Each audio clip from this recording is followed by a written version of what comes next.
Le secret de mon fils, partie 1. J'invite tout le monde à écouter cette histoire, car ces leçons vont vous aider. Je vivais avec ma femme et mon fils, une petite famille pleine de rires, de jeux et de tendresse. Le matin, mon fils grimpait sur le lit pour chatouiller sa mère pendant que je faisais semblant de dormir. Elle riait, il s'accrochait à son cou, et moi, je les regardais, le cœur tranquille. Le soir, on dansait, on chantait faux, on perdait exprès juste pour le voir sourire. C'était notre bonheur, sain, vrai.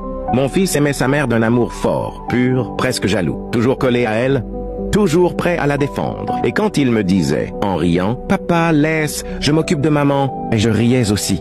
Je croyais que rien ne pouvait briser cette complicité.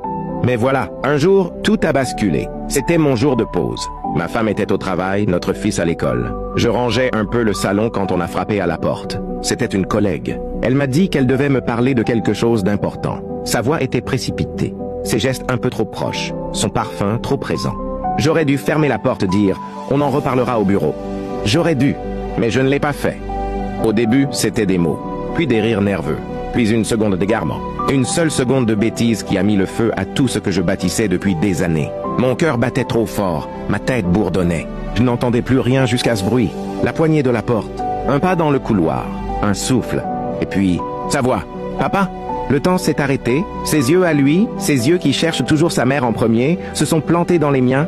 Il a vu, il a compris. Son visage s'est fermé, ses mains se sont crispées, son corps a reculé d'un pas, comme si le sol s'était dérobé. Je me suis levé d'un bond. Ce n'est pas ce que tu crois.